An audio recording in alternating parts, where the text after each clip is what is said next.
feel like we are so close.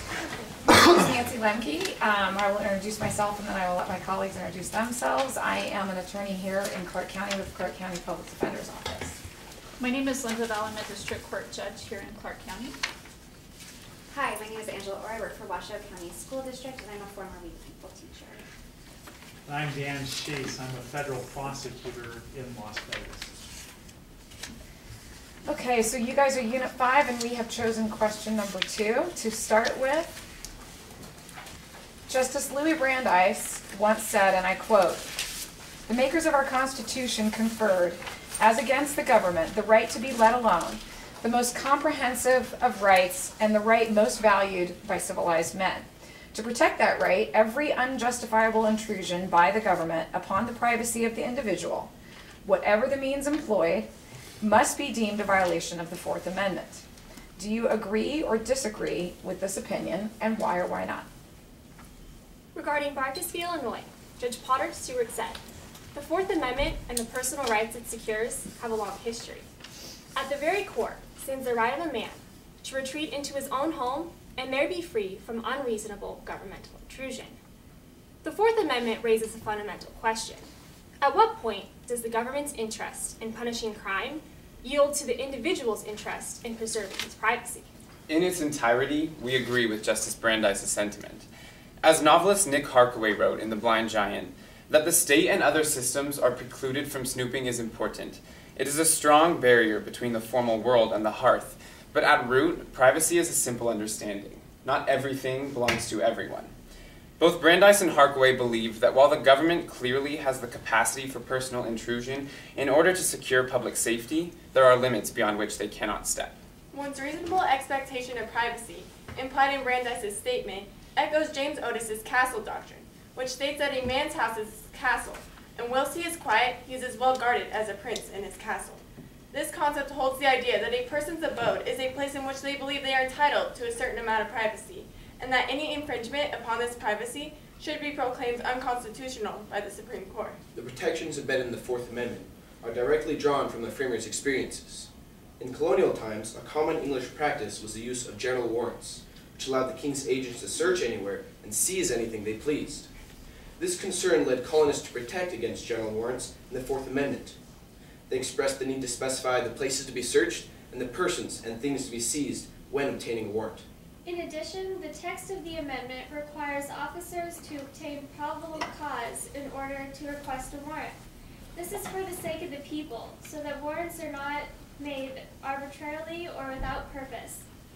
As a whole, the Fourth Amendment allows the judicial branch to check the enforcement power of the executive. Over time, the Supreme Court has found ways to ensure law enforcement's integrity under the law, further protecting the public's Fourth Amendment rights.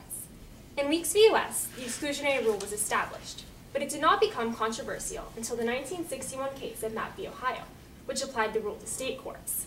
These measures protect those living in the United States from unwarranted and unconstitutional intrusion. The necessary balance between privacy and law enforcement's protection of the people has posed a serious dilemma for the Supreme Court. This conflict is rooted in the ideas of early philosophers such as John Locke and Plato. Locke pioneered the natural rights philosophy, which would argue on behalf of the privacy of the people, while Plato advocated the classical Republican ideal of placing the common good over individual privacy. The contrasting precedents of landmark cases such as Katz v. United States and California v. Greenwood show the Supreme Court's tendency to view the issue impartially and on a case-by-case basis. While trying to appease all sides, the court has further defined the boundaries of governmental intrusion. For example, in Kentucky v. King, 2011, it was ruled that exigent circumstances justify police intrusion if a reasonable person would believe that entry was necessary to prevent imminent harm to any persons or evidence, or the potential escape of a suspect. Recently, the rapid expansion of technology has complicated the Supreme Court's role. In U.S. v. Jones, the court ruled that the warrantless placement of a GPS device on an automobile constitutes a search and a violation of the Fourth Amendment. These cases demonstrate the challenge the court faces in defining boundaries, especially in regards to technology within the Fourth Amendment. As James Madison wrote in Federalist 51, if men were angels, no government would be necessary. But because men are not angels, rules are put in place to protect others from danger.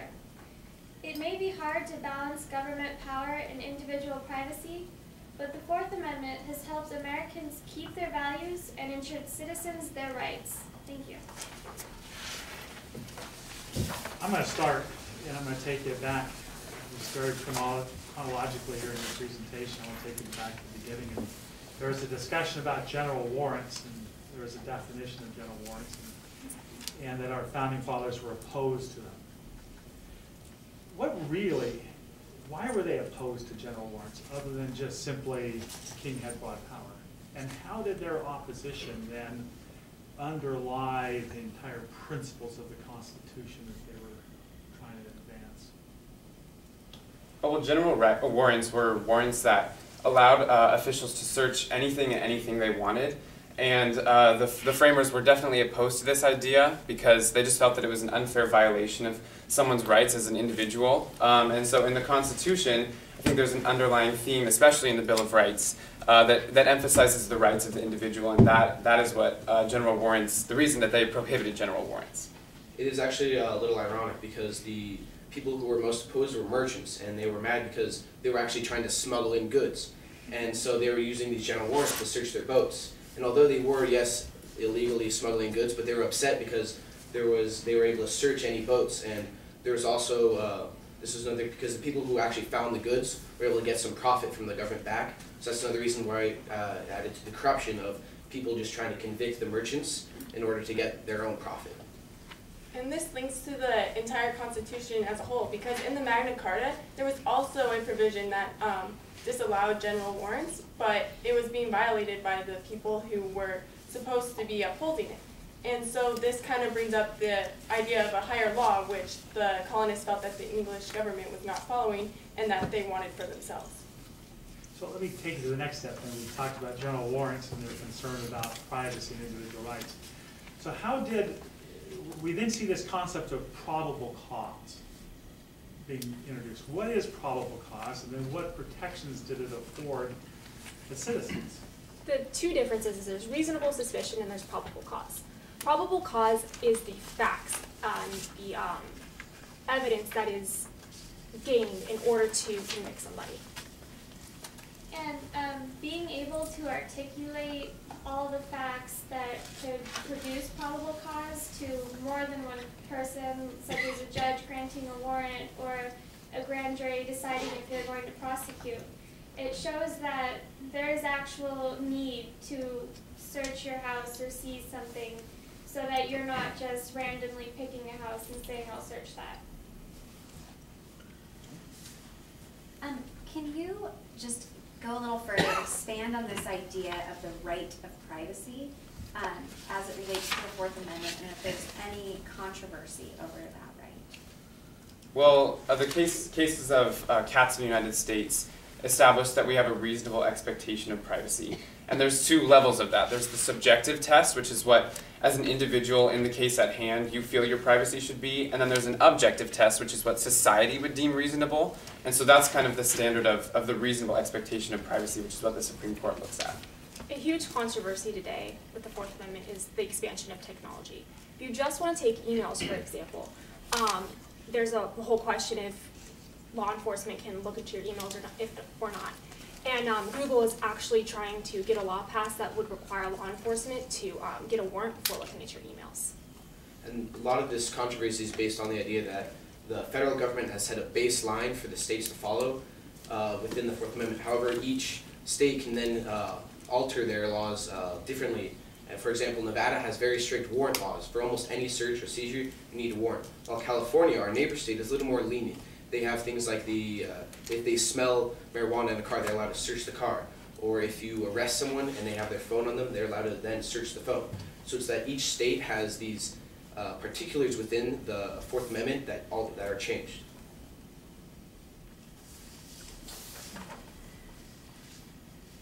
What you talked about a little bit about the provisions of the Fourth Amendment that basically protect your right to be secure in your own home.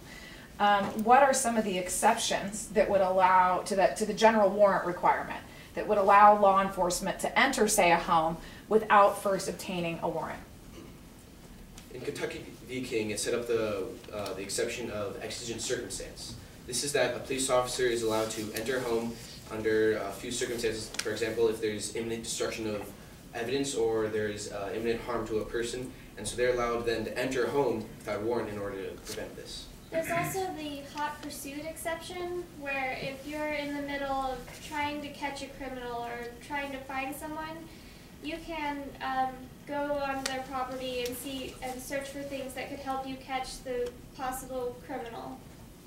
A recent current example of the exigent circumstance, which Donner was talking about, was that a police officer who was off duty at the moment was walking his dog, and he saw a realtor being raped in a building, and he had the right to go into there and stop the rape. And this example actually took place in Reno at a place called the Sparks Marina, and so that's why it's definitely relevant to us being from Reno. Do you think that it is a good idea that we have these exceptions to the warrant requirement, or should it just be a blanket rule that at all times, in all places, a warrant's required to enter in order to enter someone's home? I believe it is absolutely a good idea because Senator Sam Ervin said that a little law breaking does wonders for law and order. So there are certain times when the police have to break some of their rules, such as general warrants, in order to ensure the safety of the public. I'm going to have to agree with Catherine on that. Today, our biggest problem is just trying to find that perfect balance between the individual's right to privacy and public safety, and the exceptions like that are what ensure that we keep that balance. And for when an officer, maybe we deem that he did not actually have the right authority to go into a house, we have certain rules like the exclusionary rule, where we can actually, the evidence is thrown out if we believe that it is obtained illegally and that they did not have maybe an exigent circumstance or some other circumstance where they would be able to do it without a warrant. I would actually disagree with both Maggie and Catherine. Ben Franklin once said that those who would look to infringe upon our liberty in order to secure a little temporary safety deserve neither liberty nor safety. And so I think that infringing upon those general or the warrant requirements, I think that's not beneficial, and I think that those are important and something that we need to stick by. You mentioned before a little bit of technology, and I wanted to talk a little more about that because it's a huge area in the Fourth Amendment right now. What challenges to the Fourth Amendment rights are posed by the rapid growth of surveillance and technology like GPS? Justice Earl Warren said that the fantastic advances in technology pose one of the greatest dangers to our privacy. And I think this is because of the internet and its vastness and everything that it contains, including Facebook and all those sites. We put so much on there and we don't really realize that that is open to everyone, including police. Regardless of what privacy settings you put on your Facebook, it's still pretty much available to so many people. And so I think just how uncontrolled it is so far and how quickly it's expanding is what presents such a challenge. Also, the Fourth Amendment explicitly guarantees protection for your persons and your effects. And the challenge right now is determining what exactly those effects include. Does it include all the broad range of technology that's like popping up all the time, or do we limit that? And a lot of this also is stemmed from the idea of what is unreasonable. And this goes back to, as Ben was talking about, the reasonable expectation of privacy.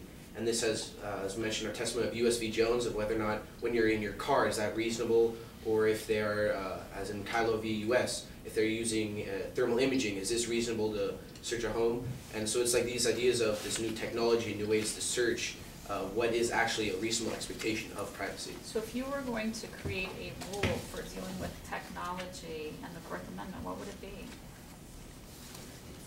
I'd leave definitely that up to more of a state-by-state basis, and if something was extremely controversial for the courts to decide.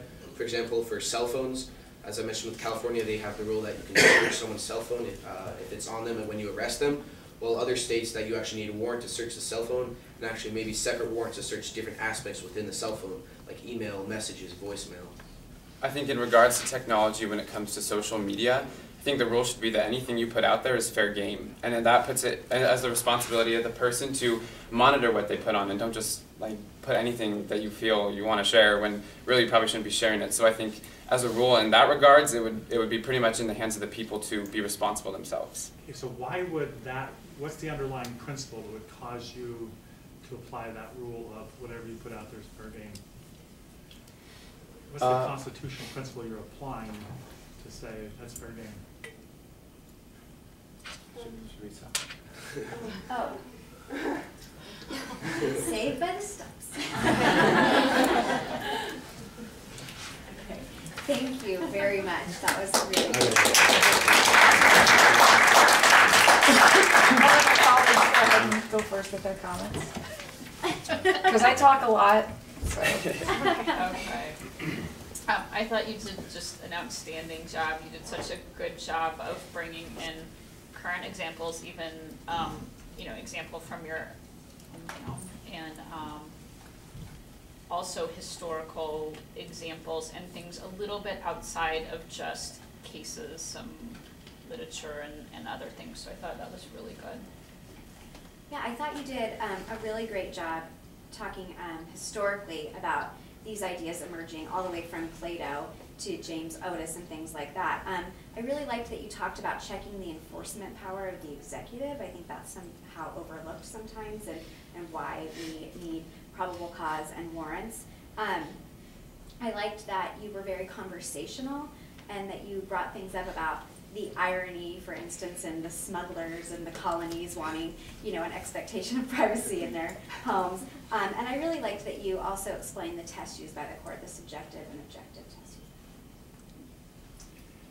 I thought it was very good that you supported each of your points with not only the case law and not only quotes from legal scholars, but quotes from people who weren't legal scholars addressing the issues, which gave us a broad flavor of thinkers weighing in on it.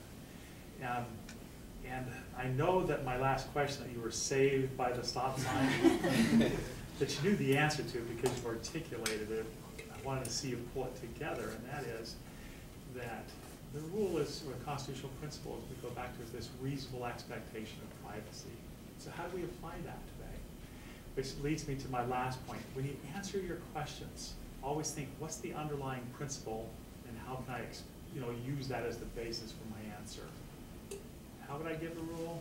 Let's apply the constitutional principle of it. It'd be tough to apply it, but let's see how we can apply it. Good job. Yeah, you guys did great. You had an equal amount of participation from everybody. It was fantastic. I love the use of citation to the cases, the authority that you cited to, so you wouldn't just give an answer like, I think, da-da-da-da.